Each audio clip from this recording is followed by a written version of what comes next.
This world where we dey be like a soup.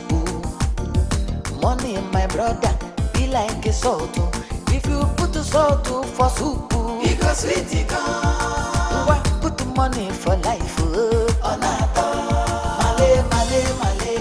Malaysia for the pay. Kamu ni, you boleh halal orang apa kabar? Nak jual Malaysia. Kita semua ni punya, kita hitam banyak. Mesin buat tu kan, aku kam, aku heran. Ya apa ke mesin tu? Kami dah suka apa? Kami dah suka apa? Lafia. Oh, lafia lo. Apa dulu kasih main lafia mak pokok. Mama agak apa? Mak pokok mak nak kasih mak pokok. Mama kerja je kan? Oh, nak jual Malaysia? Aku yang tak suka ini kelas ni. Mak cuma aku kasih. Nak jual Malaysia? Ini boleh. Nak tu nol nama. Coba tu dah Malaysia. Aku get money banyak. Aku hitam punya. Kita video mana Malaysia ni? Kalau mah. Boleh minum kopi mak pula. Tu buat musa senami. Mi gara pokok nak gua mau hari. Apa lu berani jiko? Kami papa tu malau lu. Tu tak apa? Aduh dia ke cucu lobo. Boleh sengkau malah. Ini kopi mak puri. Ini tu dia memang agak tu.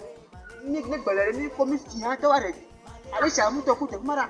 Ajar aku nak jaga. Tapi ni macam kau jaga. Aku tak jaga. Aku Malaysia aku eat money punya aku get punya malah. My friend want to hear them. I no go hear me. Do you want me to speak to you? Ibu buat apa lo? Oh, the school. To what the school? I'm going to Malaysia. Okay. Pasal kamu.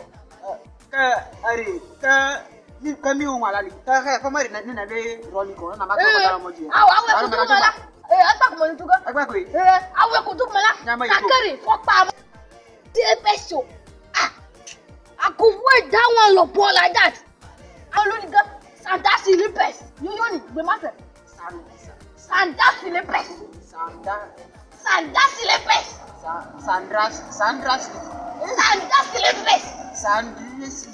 Ini mah.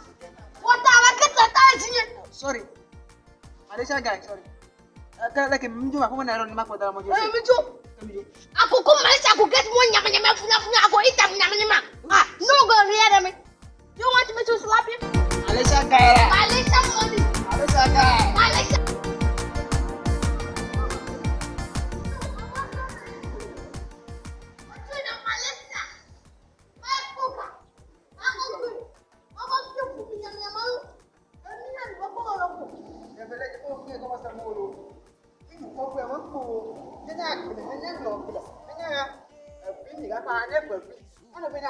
Bapa nak belakang tu. Macam nak Malaysia. Mek buka mama dia fumi nyama. Malaysia cara kemana dulu? Kalau Malaysia foki. Malaysia money. Aku get Malaysia money nyama punya. Dia boleh. Cara kemana Malaysia? Kalau ubah Malaysia. Gangan mah. Aduh doa aku semua. Kau nak Malaysia apa? Macam nak Malaysia. Betul, ini nak sini. Nak buka. Kita tak kopi. Apa masih buat? You know go there. I go there. Bye lu. Ada ni. Macam nak Malaysia. Mai pun Malaysia money. Dan ni. Nama kau kemana flow biara. Ayo masih. Bye. Malaysia money. Dia boleh orang malah. Ni kita ni kopi mepu. Ni apa? Aku tu ni puga. Ni Malaysia ni kuat cakap orang ni puga heka. Usu Malaysia ulama kopi mana? Ni masih. Ni malah kopi. What do you do with this so far? I don't know. Go there, my brother.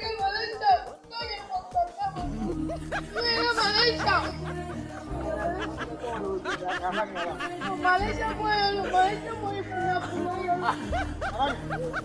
Kamu nunggu aku, mana aku?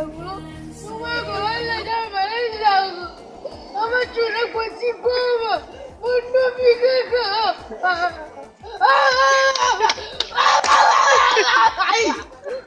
Malaysia bunuh bikin. Tengok. Jangan. Apa tu aja? Mamaku bunuh bikin. Tengok. Dia beri bohong. Malaysia aku lah. Kamu dia.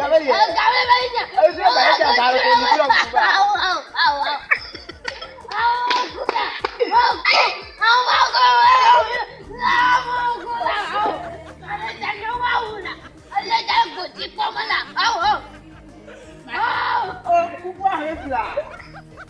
Aronya runau. Runau.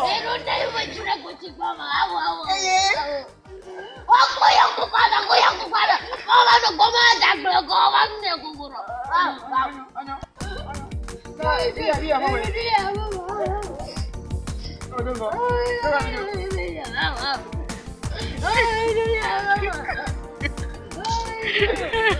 Oh, gojo lah. Ah, gojo Malaysia lah.